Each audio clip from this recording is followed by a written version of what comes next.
रात का वक्त था। हल्की हल्की बाहर बारिश हो रही थी और इधर किचन में चूल्हा जल रहा था। आयशा चूल्हे पर खाना बना रही थी जब पीछे से अम्मी की कड़क आवाज सुनाई दी। अरे कितनी देर लगेगी, मेरा सर दर्द से फट रहा है और तू है कि बस ना जाने कौन सी धुन में किचन में ही घुसी जा रही है। आयशा ने जल्दी से हाथ धोए और अम्मी के लिए चाय बनाने लगी। अम्मी की बातों में हमेशा तेजी होती थी, लेकिन आज उनके लहजे में कुछ ज्यादा ही तल्खी थी, जैसे वो बहुत ज्यादा गुस्से में भरी बैठी हो और उन्हें किसी बात का बहुत ज्यादा गुस्सा हो।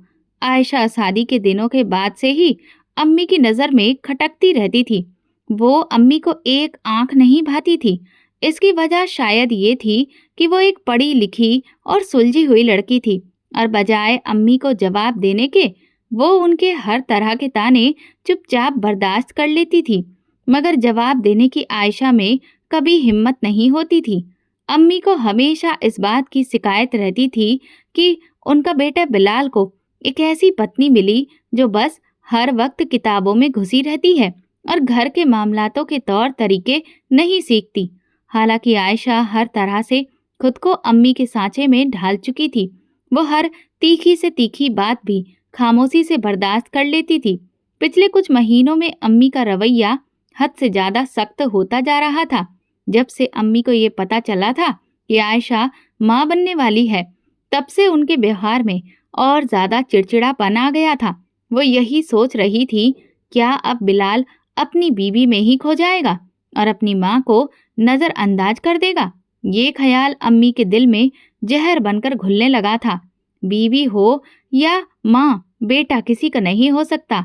अम्मी ये बात खुद से अक्सर दोहराती रहती थी, जैसे कि वो खुद को ये बात याद दिलाती रहती हो। एक रोज अम्मी की बातें सुनकर आयशा का दिल जैसे टूट गया, क्योंकि उसने तो कभी अम्मी को बिलाल से अलग करने की कोशिश नहीं की थी। वो अच्छे से समझती थी कि एक माँ और बेटे का क्या रिश्ता होता है। एक दिन अम्मी की बात सुनकर वो दंग रह गई। अम्मी ने अपने एक करीबी रिश्तेदार से कहा, ये लड़की मुझे पसंद नहीं थी।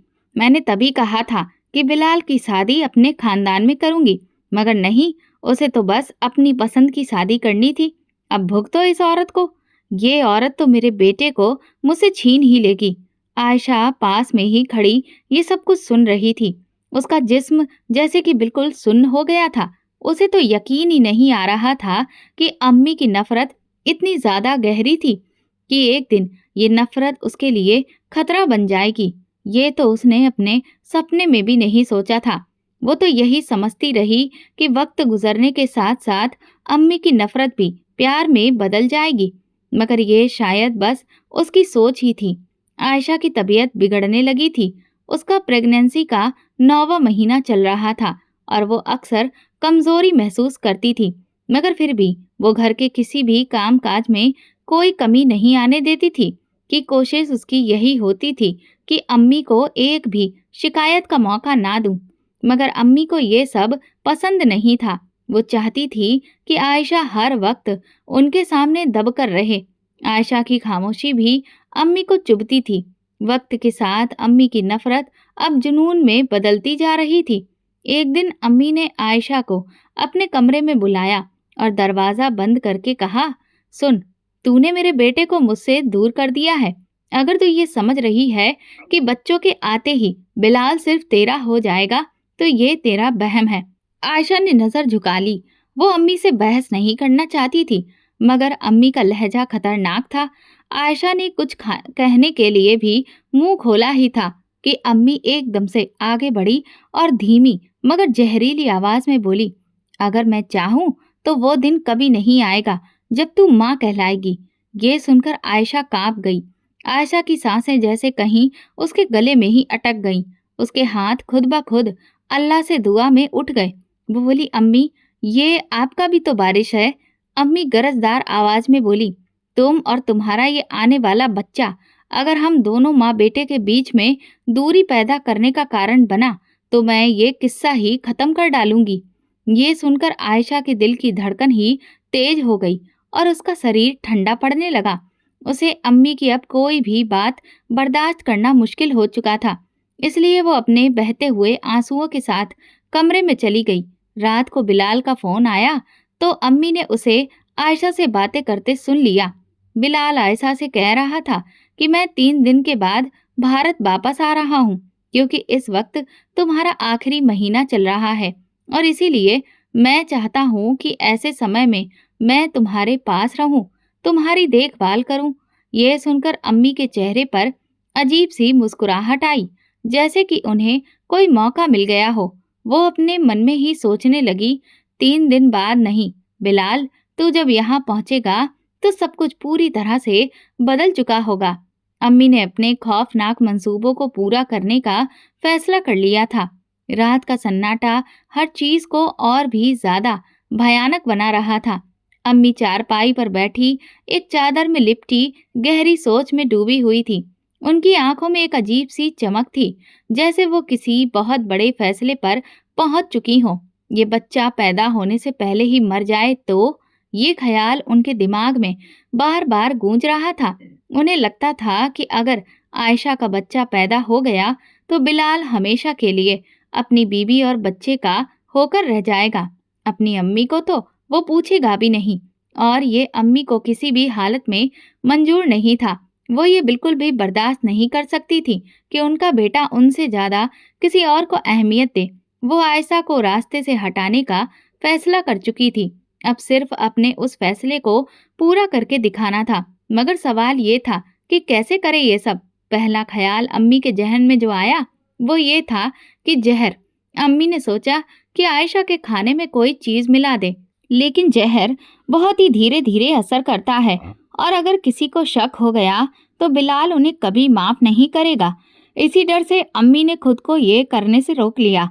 मगर दूसरा ख्याल जो उनके मन में आया वो ये था कि अगर कोई हादसा हो जाए, यानी आयशा को ऐसा धक्का दिया जाए कि सबको यही लगे कि वो खुद गिरी है, और अगर ऐसा हो तो किसी को भी अम्मी पर शक भी नहीं होगा।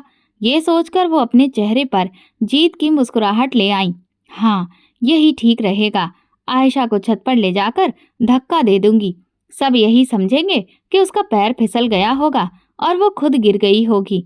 इस तरह से मेरे रास्ते का कांटा अपने आप हट जाएगा और किसी को भी मुझ पर शक भी नहीं होगा।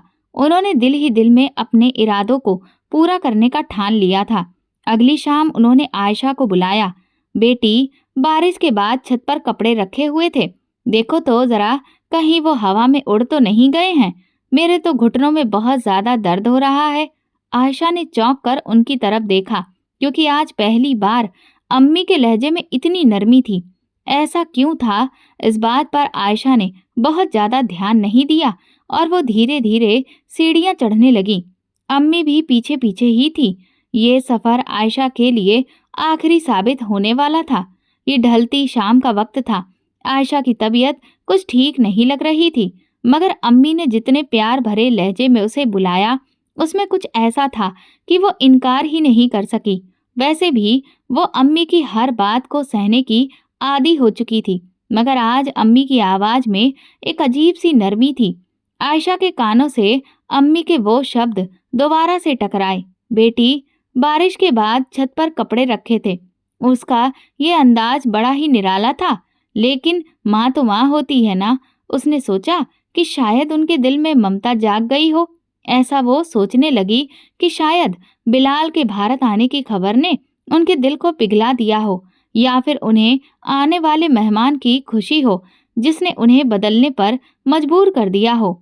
आयशा दिल में सोचने लगी, आज तो अम्मी कुछ अलग ही लग रही हैं।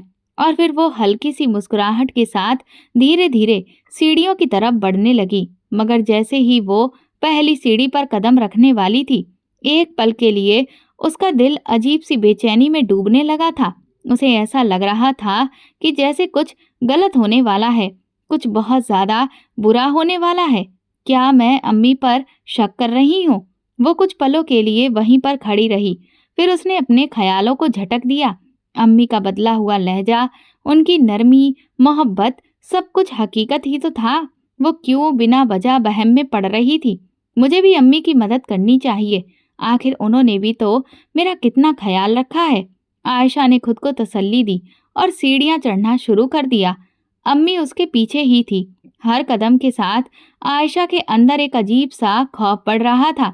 किसी अनहोनी का एहसास उसे हर कदम पर खौफ में डुबो रहा था, मगर वो खुद को समझा रही थी कि फिक्र मत करो, सब कुछ ठीक है। छत पर पहुंचकर उसने इधर उधर नजरें दौड़ाईं। कुछ कपड़े वाकई जमीन पर पड़े हुए थे, कुछ हवा से इधर उधर हो गए थे। आयशा ने मुड़कर अपने पीछे देखा, जहां अम्मी बिल्कुल खामोशी से उसके पीछे खड़ी थी। उनकी आंखों में एक खालीपन था, वो किसी गहरी सोच में डूबी हुई नजर आ रही थी। ये खामोशी कैसी अजीब सी है। आयशा को पहली बार लगा कि कुछ ठीक नहीं है। अम्मी, वो धीरे से बोली, जिस पर अम्मी ने चौंक कर उसे देखा। फिर एक जहरीली मुस्कुराहट उनके चेहरे पर फैल गई। अरे बेटी, वो कौन सा कपड़ा है जो सबसे किनारे पर पहुंच गया है? अम्मी ने छत के कोने की तरफ इशारा किया, जहां बाउंड्री पर लगी हुई ग्रिल खत्म हो जाती थी। तब आयशा ने नजर उठाकर देखा। वो जगह खतरनाक थी, मगर अम्मी ने जो मोहब्बत दिखाई थी, उसके बाद तो वो उन पर शक कैसे कर सकती थी। अम्मी अपने घुटनों पर हाथ रखते हुए बोली, तुम यहाँ रुको, मैं देखती हूँ। अम्मी की चाल में लंगड़ाहट देखकर आयशा बोली, नहीं अम्मी, आप क्यों तकलीफ कर रही हैं? मैं हूं ना। वैसे भी मैंने आपको कहा था कि आप नीचे ही रहिए, मैं खुद ही सारे कपड़े ले आती हूँ। उसने धीरे धीरे कदम बढ़ाया और वो पल करीब आ गया था। आयशा धीरे धीरे छत के कोने की तरफ जा रही थी। हवा में बहुत ज्यादा ठंडक थी, मगर फिर भी उसके शरीर पर हल्की हल्की पसीने की बूंदें उभरने लगीं। उसके कदम आगे बढ़ रहे थे, मगर दिल किसी अनजाने डर से पीछे हटने के लिए कह रहा था, कुछ तो गलत है। यह एहसास बार बार उसके दिल में आ रहा था, मगर वो खुद को समझा रही थी कि शायद प्रेग्नेंट होने की वजह से वो ज्यादा ही फिक्र कर रही है। पीछे अम्मी की मौजूदगी और उनकी खामोश नजरें, सब कुछ अजीब था। जैसे ही वो छत के किनारे पर पहुंची, उसने एक हाथ से दीवार को थामा और दूसरे हाथ से किनारे की तरफ लटके हुए कपड़े को पकड़ने की कोशिश करने लगी। मगर अचानक उसे अपने पीछे हल्की सी सरसराहट महसूस हुई।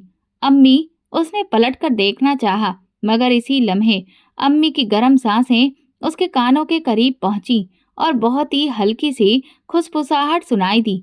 मैंने कहा था ना, ये दिन कभी नहीं आएगा। आयशा के पूरे शरीर में बिजली सी दौड़ गई। वो हक्का बक्का सी अम्मी की तरफ देखने लगी, जिनके होठों पर इस वक्त शैतानी मुस्कुराहट थी कि जैसे वो अपने इरादों में कामयाब होने वाली हो। उसे अब सब कुछ समझ आ गया था। उनका इस तरह से अचानक नरम पड़ जाना, इतनी प्यार मोहब्बत दिखाना, और अब ये पल, ये सब एक चाल थी जो अम्मी ने आयशा को रास्ते से हटाने के लिए चली थी। आयशा अम्मी की तरफ देखते हुए बोली, नहीं अम्मी, ऐसा कुछ नहीं करिएगा। और तभी उसने घबराकर दीवार को मजबूती से पकड़ने की कोशिश की, मगर अम्मी की ताकतवर धक्का देने वाली उंगलियां उसकी कमर पर महसूस हुईं और फिर हवा में एक दिल दहला देने वाली चीख गूंजी। आयशा अपने हाथों से पकड़ने की कोशिश कर रही थी, लेकिन वक्त तो जैसे सुस्त हो गया था। अचानक से उसके मन में तेजी से कई सारे पलों के ख्याल भटकने लगे।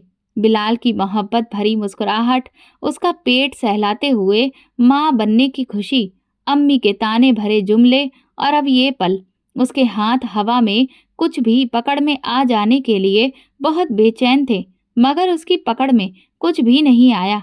धीरे धीरे जमीन करीब आ रही थी और साथ ही अंधेरा भी। हवा की तेज सरसराहट आयशा के कानों से टकरा रही थी। उसका शरीर तेजी से नीचे की तरफ गिर रहा था, मगर उसके अंदर की माँ चीख रही थी और उसे झंझोड़ते हुए कह रही थी कि नहीं, मुझे किसी भी तरह से बचना होगा, मुझे अपने बच्चे के लिए लड़ना होगा।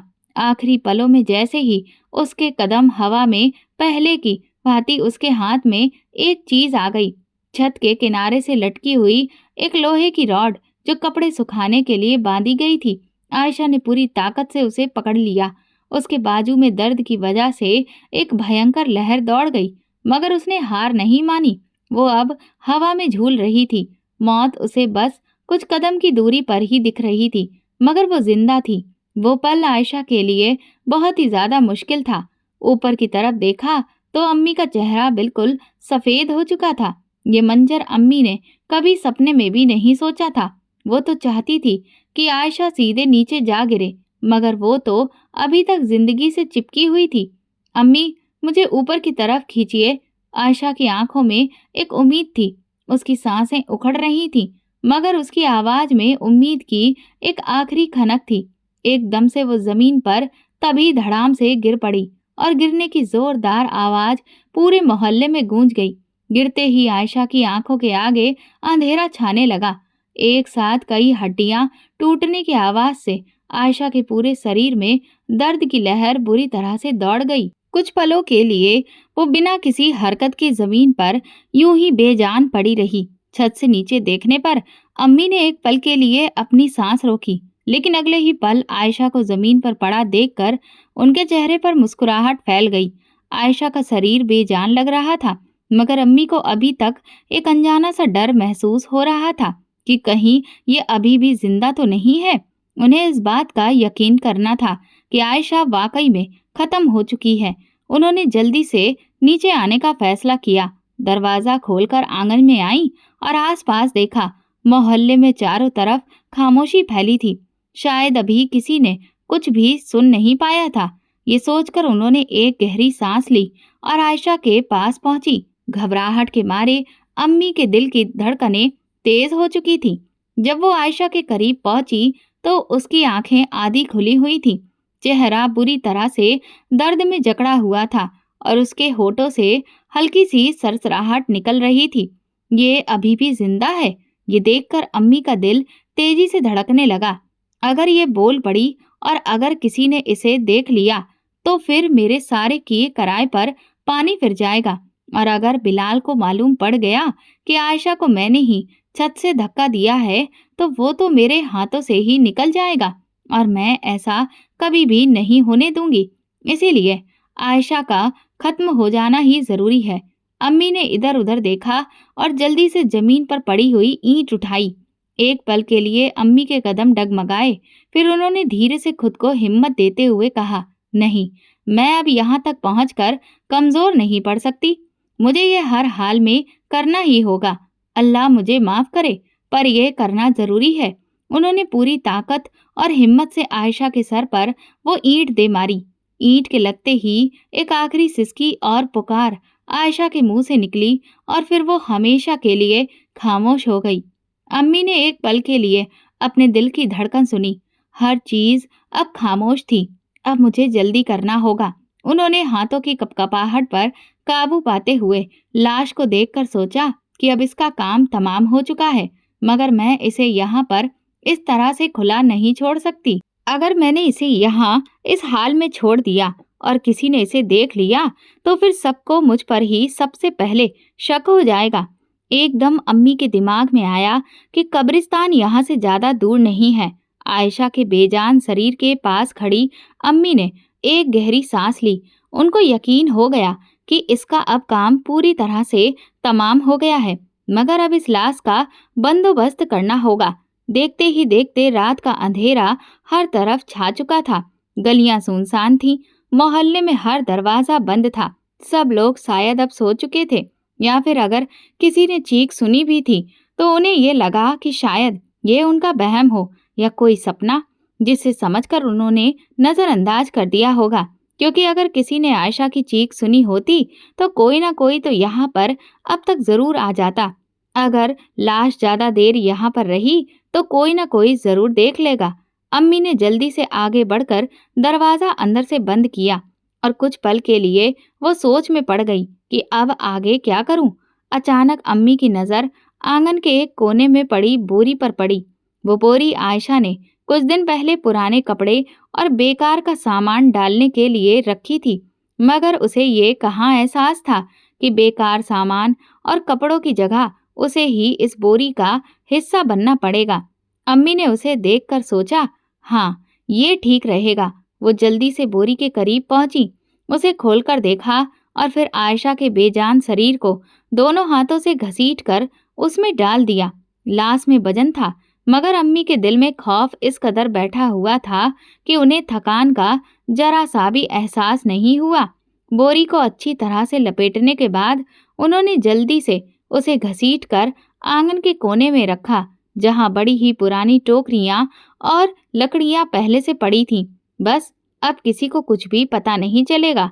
लेकिन अभी असली मुसीबत तो ये थी कि कब्रिस्तान तक मैं इस लाश को लेकर कैसे जाऊं। ये सोचते ही अम्मी के माथे पर पसीना आ गया। अगर लाश को वो तुरंत ही दफनाने के लिए नहीं ले गई, तो सुबह होते ही कोई न कोई घर में दाखिल होगा और फिर सब बर्बाद हो जाएगा। नहीं, मैं अपने किए कराए पर पानी नहीं फिरने दूंगी। मैं आयशा को बिलाल की जिंदगी से हर हाल में निकाल कर रहूंगी। अचानक अम्मी के दिमाग में एक योजना आई। यही वक्त है। उन्होंने आंगन के कोने में रखी लकड़ी की गाड़ी देखी, जो बिलाल बचपन में इस्तेमाल करता था। वो गाड़ी बोरी को वहां से ले जाने के लिए बहुत ही आसान साधन था। जल्दी जल्दी अम्मी ने बोरी को घसीटकर गाड़ी में डाला और फिर उसके ऊपर कुछ पुराने कपड़े और कबाड़ का सामान डाला, ताकि किसी को भी वो बोरी नजर ना आ जाए। और फिर खुद को संभालते हुए उन्होंने आराम से दरवाजा खोलकर रात के अंधेरे में हर तरफ खामोशी के सन्नाटे छाए हुए देखे थे। दरवाजा खोलने की आवाज उस वक्त भले ही हल्की सी थी, लेकिन फिर भी वो बहुत भयानक लग रही थी। अम्मी ने गाड़ी खींचते हुए कब्रिस्तान की तरफ अपने कदम बढ़ा दिए थे। रात की अंधेरी काली स्याही हर तरफ फैल चुकी थी। अम्मी के हाथ लकड़ी की गाड़ी के दस्ते पर मजबूती से जमे हुए थे और वो तेजी से अपने कदम बढ़ा रही थी। जमीन हल्की सी नम थी, शायद शाम के वक्त कहीं हल्की बूंदाबांदी भी हुई थी। ये काम जल्दी ही करना होगा, अम्मी ने अपने आप से कहा और अपनी रफ्तार को और भी ज्यादा तेज कर दिया था, क्योंकि अम्मी जल्द से जल्द कब्रिस्तान पहुंच जाना चाहती थी। मोहल्ले की गलियां अंधेरे में डूबी हुई थी। उस वक्त हर दरवाजा बंद था, मगर अम्मी का दिल बहुत तेजी से धड़क रहा था कि कहीं ऐसा ना हो कि कोई आसपास जाग रहा हो। बार बार अम्मी के दिल में ये ख्याल आ रहा था, जिससे वो और भी ज्यादा डर रही थी। रास्ते में एक मोड़ पर पहुंचकर अचानक अम्मी को एक साया नजर आया। कौन है? एकदम अम्मी का दिल दहल गया। अम्मी धीरे धीरे से गाड़ी को धकेलते हुए गली के कोने तक ले गई, मगर करीब जाकर देखा तो गली के कोने में एक कुत्ते की परछाई नजर आई, जो एक टूटी हुई दीवार के साथ लगकर बैठा था। अम्मी ने उसे देखकर सुकून की सांस ली, मगर उनके पैरों की रफ्तार अब और भी ज्यादा तेज हो गई थी कि तभी अचानक से सामने दरवाजा खुला और अंदर से एक बूढ़ी औरत बाहर निकली। अम्मी फौरन बुरी तरह से घबरा गई। वो उसे मोहल्ले की एक बूढ़ी औरत थी, जो अक्सर रातों को उठकर पानी पीती थी। अम्मी ने दुआ की कि वो बहुत ज्यादा देर तक बाहर ना रुके, वरना अम्मी को यकीन था कि वो आज जरूर पकड़ी जाएंगी। उस बूढ़ी औरत ने अपने आसपास इधर उधर देखा और फिर आसमान की तरफ नजर डाली। फिर धीरे से खुद से बड़बड़ाई, अजीब रात है, हवा भी कुछ ज्यादा ही ठंडी है। न जाने आज मौसम में ये कैसा बदलाव है। ये कहते हुए उस बुढ़िया ने दरवाजा बंद कर दिया। अम्मी, जो इसी पल के इंतजार में खड़ी थी, उन्होंने बिना एक भी पल गवाए हुए फिर से दोबारा से तेजी से चलना शुरू कर दिया। वो और तेजी से गाड़ी को धक्का दे रही थी और आगे बढ़ने लगी। गलियां पार करने के बाद अम्मी आखिरकार कब्रिस्तान के दरवाजे के सामने पहुंच गई। कब्रिस्तान का दरवाजा पुरानी लकड़ी का बना था, जो अक्सर दिन रात खुला ही रहता था। अम्मी ने लकड़ी की गाड़ी को वहीं पर छोड़ दिया और फिर पहले थोड़ी देर चैन की सांस ली, क्योंकि अब वो अपनी मंजिल के बिल्कुल सामने खड़ी हुई थी। उन्होंने दरवाजे को धकेल कर अंदर कदम रखा। रात के इस पहर में कब्रिस्तान एक खौफनाक मंजर पेश कर रहा था। अम्मी ने अपने चारों तरफ नजर दौड़ाई, जहां हर तरफ अंधेरा ही अंधेरा था। पुरानी कब्रें और कहीं कहीं झाड़ियों में हल्की हल्की सरसराहट हो रही थी। ये देखकर अम्मी का दिल जोर जोर से धड़कने लगा, मगर वो रुकी नहीं। वो जल्द से जल्द अपने इरादों को पूरा कर लेना चाहती थी। वो खुद से धीरे से बोली, ये वक्त डरने का नहीं है, बल्कि हिम्मत से अपने काम को पूरा करने का है। मुझे जल्दी से अपना काम खत्म करके यहाँ से निकलना होगा, ताकि कोई भी मुझे देख ना ले। उन्होंने जल्दी से एक पुरानी कब्र के करीब जाकर गाड़ी रोकी और अपने हाथों से जमीन को खोदना शुरू कर दिया। जमीन को खोदते हुए अम्मी के हाथ डर के मारे बुरी तरह से कपकपा रहे थे, मगर वो अपने इरादों से पीछे हटने वाली नहीं थी। जमीन खोदते हुए अम्मी के हाथ मिट्टी से भर चुके थे। उनके माथे से पसीना लगातार टपक रहा था और सांस बुरी तरह से चढ़ रही थी। जमीन को खोदते हुए उन्हें अपने पीछे जैसे किसी के कदमों की आहट सुनाई दी। अम्मी के हाथ उस आहट की आवाज से एकदम से रुक गए और वो शॉक्ड रह गई। डर की एक लहर उनके पूरे शरीर में दौड़ गई। अम्मी ने मुड़कर पीछे देखा मगर वहां कोई नहीं था। उन्होंने फिर से खुद से कहा, मुझे अपने दिल से इन सारी बातों को निकाल कर फेंक देना चाहिए और जल्द से जल्द ये सब खत्म करना चाहिए, हमेशा के लिए, ताकि आने वाले वक्त में किसी को ये पता ना चल सके कि आयशा के साथ जो कुछ भी हुआ उसकी जिम्मेदार मैं हूँ। उन्होंने आखिरी बार इधर उधर देखा। कब्रिस्तान में पूरी तरह से सन्नाटा पसर रहा था। कहीं दूर एक उल्लू बोल रहा था और पेड़ों के पत्ते हवा में सरसरा रहे थे। उस वक्त रात का वो मंजर किसी को भी खौफ से भर देने वाला था।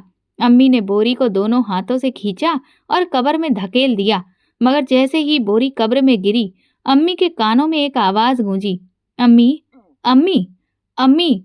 ये सुनकर उनका पूरा शरीर कांप गया। उन्होंने तेजी से पीछे से मुड़कर देखा, मगर वहां पर कोई भी नहीं था। ये क्या था? अम्मी के हाथों की गिरफ्त कमजोर हो गई। क्या वाकई मैं आयशा की आवाज मैंने सुनी? क्या आयशा की सांसें अभी भी चल रही हैं? या ये सब कुछ मेरा वहम है? वो खुद को समझाने लगी कि ये सब उनके दिमाग का फितूर है, मगर अंदर ही अंदर उन्हें महसूस हो रहा था कि ये इतना आसान नहीं होगा। उन्होंने जल्दी से एक बेलचा ढूंढा और उस बेलचे की मदद से उन्होंने उस कब्र पर मिट्टी डालना शुरू कर दिया। मगर जैसे जैसे मिट्टी आयशा के बेजान शरीर पर गिरती जा रही थी, अम्मी के कानों में एक बहुत ही धीमी और घुटी घुटी आवाज गूंजती जा रही थी, अम्मी, मेरा बच्चा, ऐसा मत करिए अम्मी, इस मिट्टी को मत डालिए। अम्मी के हाथ कांपने लगे, उनकी सांसें रुकने लगी थीं। ये सब सिर्फ मेरा फितूर है। उन्होंने फिर से पूरी ताकत से बेलचा चलाया और जल्दी जल्दी कब्र को बंद कर दिया। अम्मी ने आखिरी बार कमर को सीधा किया और थकी हारी पीठ सीधी करके खड़ी हो गईं। अब काम पूरी तरह से हो चुका था। अभी कोई जान भी नहीं सकेगा कि आयशा कहाँ गई। अम्मी ने खुद को तसल्ली दी, मगर जैसे ही वो पलटने लगी, एक ठंडी हवा का झोंका आया और पेड़ों की सरसराहट में एक बार फिर से वही धीमी सी आवाज सुनाई दी, अम्मी, ये मत करो। अम्मी के पैरों तले से जमीन निकल गई। उन्होंने तुरंत कदम तेज कर दिए और कब्रिस्तान के दरवाजे की तरफ वो बढ़ने लगी। कब्रिस्तान के दरवाजे पर पहुंचकर उन्होंने मुड़कर देखा और फिर दोबारा कदम आगे बढ़ा दिए और वो कब्रिस्तान से बाहर निकल गई। मगर रास्ते में हर तरफ उन्हें ऐसा लग रहा था जैसे कि कोई उनके पीछे पीछे धीमे धीमे कदमों से चल रहा है। ये सब मेरा वहम है और कुछ नहीं है। मगर दिल की धड़कन बढ़ती ही चली जा रही थी। वो कब्रिस्तान से निकलकर तेज तेज कदमों से घर की तरफ बढ़ रही थी। रात का अंधेरा उन पर और भी ज्यादा डर को बढ़ा रहा था, जैसे कि कोई उनके पीछे चल रहा हो। मगर वो खुद को बार बार समझा रही थी कि अब सब कुछ खत्म हो चुका है, अब कुछ भी नहीं होगा, सब वैसा ही हुआ है जैसा वो चाहती थी। मगर उन्हें ये मालूम नहीं था कि जो कुछ उन्होंने दफन किया था वो अभी भी पूरी तौर पर खत्म नहीं हुआ था। आयशा की सांस तो हमेशा के लिए थम चुकी थी, मगर उसका वजूद अभी भी एक मासूम जान को जिंदगी दे रहा था। उस कब्र की गहराई में आयशा के बेजान शरीर के साथ एक और दिल भी धड़क रहा था, उसका बच्चा। वो बच्चा जो माँ के पेट में 9 महीने पूरे कर चुका था, वो अभी भी जिंदा था और शायद इस बच्चे के लिए आयशा ने कई ज्यादा उसकी जिंदगी की दुआ मांगी थी। मगर कुदरत को शायद कुछ और ही मंजूर था।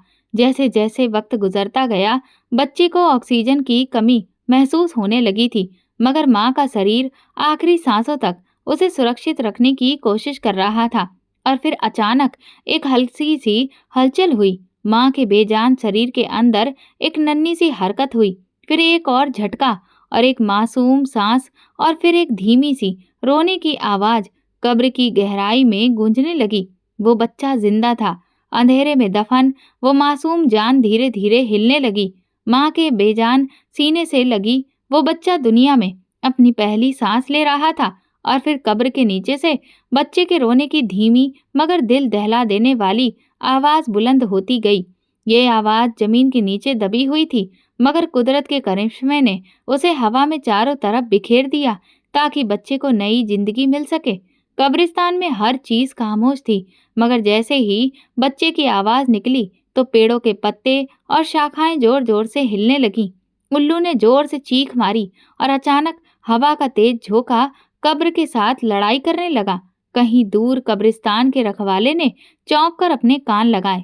ये कौन रो रहा है? उसके रोंगटे खड़े हो गए। रात के इस पहर कब्रिस्तान में किसी बच्चे के रोने की आवाज। या अल्लाह, ये कैसी मुसीबत है। वो जल्दी से अपनी लालटेन लेकर खबरों की तरफ दौड़ा ताकि ये देख सके कि वो आवाज आखिर किस तरफ से आ रही है। कब्रिस्तान के रखवाले अहमद चाचा के कदम तेजी से कब्रों के बीच में पड़ रहे थे। घबराहट और खौफ के मारे अहमद चाचा के हाथ में पकड़ी हुई लालटेन कब्रिस्तान में जमीन पर गिर गई। मगर चाचा जैसे ही लालटेन उठाने के लिए नीचे की तरफ झुके, एकदम से उनके कानों से एक बच्चे के रोने की आवाज जोरदार तरीके से टकराई। चाचा का दिल जोर जोर से धड़कना शुरू हो गया। वो तेजी से इधर उधर देखने लगे। या अल्लाह, आखिर रात के इस पहर बच्चे के रोने की आवाज इस वीरान कब्रिस्तान से कैसे आ सकती है? ये कैसे हो सकता है कि ये कब्रों से बच्चों के रोने की आवाज हो, और वो भी इस सर्दी भरी खामोश रात में? अहमद चाचा ने कान लगाकर सुना। आवाज वाकई किसी बच्चे की ही लग रही थी। वो तेजी से आगे बढ़े, मगर जैसे ही वो कब्र के करीब पहुंचे, उनके कदम एकदम से रुक गए। या अल्लाह, ये कौन सी कब्र है? चाचा अहमद पागलों की तरह अपने आसपास देख रहे थे ताकि वो उस कब्र को ढूंढ सकें जहां से बच्चों के रोने की आवाज लगातार आ रही थी। कुछ दूर जाकर उनके कदम एक कब्र के पास रुक गए। ये सिर्फ एक ऐसी ही कब्र थी जिसकी मिट्टी अभी भी ताजा लग रही थी, जैसे कि अभी कुछ देर पहले ही किसी को इस कब्र में दफनाया गया हो। वो थोड़ा और उसके करीब पहुंचे तो एक ठंडी हवा का झोंका आया, जैसे कोई उन्हें रोकना चाहता हो कि वो कब्र के करीब ना जाएं। अहमद चाचा के माथे पर इस भरी सर्दी में पसीना आ गया। क्या मुझे ये कब्र खोदनी चाहिए? अगर ये कोई भूत प्रेत हुआ तो? नहीं, मुझे सुबह का इंतजार करना चाहिए। अहमद चाचा वहां से वापस जाने के लिए मुड़ गए, लेकिन फिर कुछ ही देर में वो वापस कब्र के पास आकर खड़े हो गए और फिर कुछ देर वहीं पर खड़े रहे। उनके दिल में बहुत डर था, लेकिन रहम भी था। अब बच्चे के रोने की आवाज और ज्यादा तेज आ रही थी। अगर यहाँ वाकई में कोई बच्चा है तो वह ज्यादा देर तक जिंदा नहीं रह सकेगा, मगर अकेले इस कब्र को खोदने की हिम्मत उनमें नहीं थी, क्योंकि हर तरफ अंधेरा होने की वजह से अहमद चाचा के दिल की धड़कन बुरी तरह से बढ़ गई थी। या खुदा, मैं क्या करूं? क्या इस बच्चे को इसके हाल पर छोड़ दूं? अगर मैं इस कब्र में इस तरह से उसे छोड़ दिया तो फिर मुमकिन है कि सुबह तक उस बच्चे की सांसें उससे जुदा हो जाएंगी। नहीं, मुझे जो भी करना है जल्दी ही करना होगा। अहमद चाचा कुछ भी सोचे समझे बगैर जल्दी से भागते हुए कब्रिस्तान के करीब बनी अपनी छोटी सी झोपड़ी में गए और वहां से अपने दो शागिर्दों को अपने साथ लेकर आ गए। जल्दी चलो, एक कब्र से एक बच्चे के रोने की आवाज आ रही है। दोनों नौजवान हैरत से उन्हें देखने लगे। उनमें से एक बोला, चाचा, जरूर तुम्हें कोई वहम हुआ है, वरना रात के इस वक्त यहाँ कब्रिस्तान में इन मुर्दों के सिवा कौन हो सकता है? और वैसे भी रात के इस पहर में कब्र खोदना ये तो बहुत गलत है। उनमें से एक ने कांपती हुई आवाज में बोला, लेकिन अगर ये मेरे कानों का धोखा नहीं हुआ और सच में उस कब्र में कोई बच्चा हुआ तो? अगर हमने देर की तो शायद बहुत देर हो जाए, अहमद चाचा ने कहा, और तीनों बेलचे लेकर तेजी से वापस कब्र की तरफ बढ़े। अहमद चाचा ने बिस्मिल्लाह पढ़कर वो बेलचा जमीन पर मारा। जैसे ही पहली बार मिट्टी हटी, बच्चे के रोने की आवाज और तेज होने लगी। ये वाकई किसी इंसान के बच्चे की आवाज है। अहमद चाचा के दोनों शागिर्द खौफजदा लेकिन संतुष्ट हुए। खुदा का वास्ता चाचा, जल्दी कुछ कीजिए। चाचा अहमद और उनके शागिर्दों को ज्यादा मेहनत नहीं करनी पड़ी थी। कुछ मिट्टी हटाने के बाद उन्हें एक बोरी नजर आई। उन्होंने जल्दी से बोरी खोली और जैसे ही उस बोरी का कपड़ा हटाया, एक पल के लिए वो तीनों शॉक्ड रह गए। अहमद चाचा बोले, मेरी जिंदगी में ये पहला वाकया है कि एक जिंदा बच्चा एक बेजान शरीर से लिपटा हुआ है, और वो भी कब्र के अंदर। दूसरी तरफ जैसे ही बिलाल दुबई से घर पहुंचा तो वो बहुत खुश था। अपनी अम्मी से मिलने के बाद उसकी नजरें सब तरफ आयशा को तलाश कर रही थी। अम्मी ने बहुत ही दुख भरी शक्ल बनाई और अफसोस भरे लहजे में बोली, बिलाल बेटा, तुम जिसे ढूंढ रहे हो वो तो हमें हमेशा के लिए छोड़कर चली गई। बिलाल दुख और हैरत के मिले जुले एक्सप्रेशन के साथ अपनी अम्मी की तरफ देखने लगा। अम्मी दुपट्टे के पल्लू से अपने आंसू पोंछते हुए बोली, हाँ बेटा, मैं सच कह रही हूँ। आयशा हमें हमेशा के लिए छोड़कर चली गई है। बिलाल को तो अपनी माँ की बात पर एक पल के लिए यकीन ही नहीं आया। वो बोला, मगर कैसे? अभी कल ही तो मेरी उससे बात हुई थी और उसने कहा था कि वो बिल्कुल ठीक है। तो फिर ये सब अचानक कैसे हुआ? अम्मी बोली, वो रात को छत पर कपड़े लेने के लिए गई थी। मैंने तो उसे बहुत रोका कि मत जाओ क्योंकि अंधेरा है। मैंने उसे रोकने की बहुत कोशिश की, मगर वो तो ये कहते हुए अम्मी ने अपनी आंखों पर हाथ रखे। मगर बिलाल को अम्मी की बात में कुछ अजीब सा लगा। और मेरा बच्चा कैसा है? बिलाल ने बेचैनी से पूछा। अम्मी ने बिलाल से नजर चुराते हुए कहा, बेटा, तुम्हारा बच्चा भी नहीं बच सका। बिलाल के कदमों तले से जमीन निकल गई थी। उस पर तो जैसे अचानक कयामत टूट पड़ी थी। वो अपने होशो हवास से बेगाना होकर चीखने चिल्लाने लगा। आयशा और अपने बच्चे को खो देने का दुख उसे बेहाल कर रहा था और वो बुरी तरह से टूट रहा था। वो पागलों की तरह बड़बड़ाता हुआ बोले चला जा रहा था, आयशा, तुम मुझे छोड़कर नहीं जा सकती। उसे कुछ नहीं हो सकता। वो तो बिल्कुल ठीक थी। वो आयशा की कब्र पर जाने के लिए पागलों की तरह घर से निकला कि पीछे से अम्मी आवाजें देती रही, बिलाल मेरे बच्चे, अब जो होना था वो हो चुका, अपने आप को संभालो। बिलाल घर से निकलते हुए बोला, अम्मी, मैं आयशा से मिलने जा रहा हूँ। फिर वो जैसे ही कब्रिस्तान के करीब पहुंचा, उसे लोगों का एक बहुत बड़ा हुजूम नजर आया। वहां पर बहुत ज्यादा भीड़ थी। बिलाल उन लोगों को पीछे हटाते हुए उनसे आगे निकल गया। जब वो करीब पहुंचा तो सामने अहमद चाचा और उसके दोनों साथी बोरी के करीब खड़े थे और एक बच्चा लगातार रोए चला जा रहा था। मगर किसी में भी इतनी हिम्मत नहीं थी कि वह आगे बढ़कर उस बच्चे को उठा ले। बिलाल ने कांपते हुए होठों से अहमद चाचा से पूछा, ये किसका बच्चा है? अहमद चाचा बोले, पता नहीं बेटा, ये ताजा कब्र है। न जाने रात को कौन यहाँ कब्रिस्तान में आया था। मैंने और मेरे साथियों ने बच्चे के रोने की आवाज सुनकर इस कब्र को खुदा खोदा तो ये लाश बोरी के अंदर थी। बिलाल डगमगाते हुए कदमों के साथ उस बोरी के करीब गया और तभी एक ठंडी हवा का झोंका आया। आयशा के चेहरे से वो कपड़ा हटा। एक पल के लिए बिलाल जैसे पत्थर का बन गया।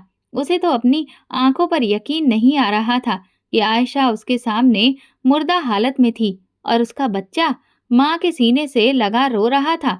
बिलाल ने जल्दी से आगे बढ़कर आयशा और बच्चे को बोरी से बाहर निकाला और बच्चे को अपने सीने से लगाते हुए वो चीख कर बोला, ये बच्चा मेरा है। अहमद चाचा हैरान होकर बिलाल को देखने लगे। बेटा, ये तुम्हारा बच्चा है? बिलाल ने बच्चे को अपनी बाहों में उठा लिया, जो अभी भी कमजोर था मगर जिंदा था। अपने बच्चे को बाहों में लिए बिलाल के दिल की धड़कन बुरी तरह से बिखरने लगी और दिमाग में एक ही सवाल बार बार गूंज रहा था, मेरी आयशा कब्र में कैसे दफन हुई जबकि मेरा बच्चा अभी भी जिंदा है? इसका मतलब तो ये हुआ कि आयशा जिंदा थी। अहमद चाचा ने ये सब सुना और गहरी सांस ली और बिलाल की तरफ देखा, जो दुनिया से बेगाना अपने बच्चे को सीने से लगाए खड़ा था। अहमद चाचा बोले, बेटा, कुछ तो गलत हुआ है। माँ के मरने के बाद वो बच्चा जिंदा नहीं रह सकता और ये बच्चा किसी चमत्कार की निशानी है। बिलाल का दिल किसी अनहोनी की तरफ इशारा कर रहा था। उसने एक नजर अहमद चाचा को देखा, फिर कब्र की तरफ देखा और फिर उसके कानों में अपनी माँ की वो बातें गूंजने लगीं, बेटा, आयशा छत पर कपड़े लेने गई थी। मैंने तो उसे बहुत रोका मगर वो छत से गिर गई थी। हमने बहुत कोशिश की लेकिन वो बच्चा बच नहीं सका। अम्मी की अधूरी बातें बिलाल को शक में डाल रही थी। बिलाल के चेहरे की रंगत उड़ गई। क्या मेरी अम्मी ने मुझसे झूठ बोला? वो एक झटके से गुस्से में खड़ा हुआ और पागलों की तरह घर की तरफ दौड़ा। चलते हुए बार बार उसके कानों में अम्मी की बातें गूंज रही थीं। जब बिलाल घर पहुंचा तो वो बहुत गुस्से में डूबा था। अम्मी बिलाल को घर में आता देखकर घबरा गई और वो कांपती हुई आवाज में बोली, बेटा, तुम्हारा चेहरा इतना उतरा हुआ क्यों है? बिलाल आगे बढ़ा और गुस्से से चिल्लाया, अम्मी, मेरी बीवी जिंदा दफन थी, तुमने मुझसे झूठ क्यों बोला? यह सुनकर अम्मी का रंग सफेद हो गया। वो एकदम आगे बढ़कर बिलाल के करीब होते हुए बोली, नहीं बेटा, तुम्हारी माँ तुमसे झूठ कैसे बोल सकती है? अम्मी ने देखा कि बिलाल की आंखों में जैसे खून उतर आया हो। वो चीखते हुए बोला, अम्मी, तुमने ऐसा क्यों किया? अम्मी ने अपने कांपते हुए वजूद के साथ पीछे हटते हुए बोली, मैं तुम्हारे लिए ये सब किया। अम्मी की आवाज में कपकपाहट थी।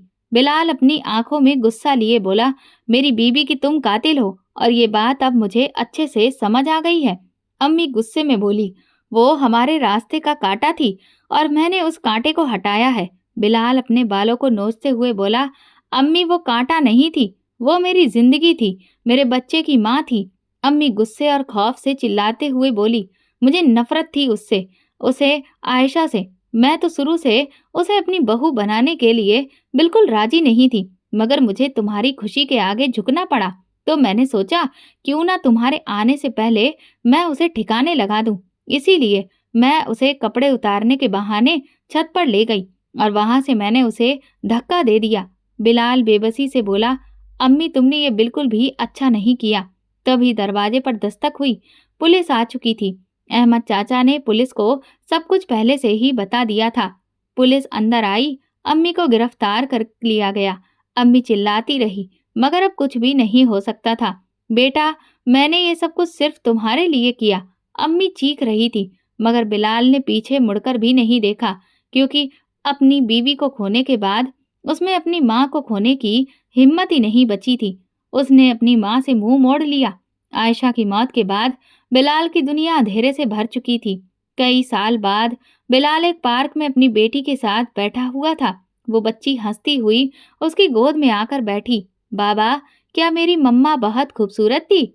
बिलाल ने आसमान की तरफ देखा। उसकी आंखों से एक आंसू निकल आया, मगर इस बार उसकी मुस्कुराहट भी साथ थी। हाँ बेटा, वो दुनिया की सबसे खूबसूरत औरत थी, मगर शायद उसका और तुम्हारे बाबा का साथ बहुत कम वक्त के लिए था। मगर उसके साथ बीते हुए वो खूबसूरत पल अब भी तुम्हारे बाबा के साथ हैं और हमेशा रहेंगे, एक अच्छी याद की तरह। ये कहने के बाद बिलाल ने अपनी बेटी को गोद में लेकर उसका माथा चूमा और फिर वो दोनों बाप बेटी खुशी खुशी घर की तरफ चले गए। दोस्तों, जीवन में हर रिश्ता अपनी जगह पर जरूरी होता है। अगर माँ और बेटे का रिश्ता अहमियत रखता है, तो पति और पत्नी का रिश्ता भी बहुत जरूरी है। हर माँ बाप अपने बच्चों की गृहस्थी बसते हुए देखना तो चाहते हैं, लेकिन कुछ माता पिता ऐसे भी होते हैं जो ये चाहते हैं कि उनका बेटा अपनी पत्नी को सिर्फ अपने इस्तेमाल की चीज समझे, ना कि उसे एक पत्नी होने का दर्जा दे और उसे महत्व दे। लेकिन इस तरह से वो माँ बाप अपने बच्चों की जिंदगी खराब कर रहे होते हैं, सिर्फ अपनी ख्वाहिश को पूरा करने के लिए। जो माता पिता अपने बच्चों को किसी और को महत्व देते हुए नहीं देख सकते, उनके लिए बेहतर यही है कि वो अपने बच्चों की कभी शादी ना करें, क्योंकि इस तरह से बहुत सारी जिंदगियां बर्बाद होने से बच जाती हैं। दोस्तों, अगर आपको हमारी कहानी पसंद आई हो तो कमेंट करके ज़रूर बताएं और वीडियो को लाइक करके ज़्यादा से ज़्यादा शेयर करें। चैनल पर नए हैं तो सब्सक्राइब करें और हाँ, नोटिफिकेशन बेल को ज़रूर दबाएं ताकि अगली अपडेट सबसे पहले आपको मिले। धन्यवाद।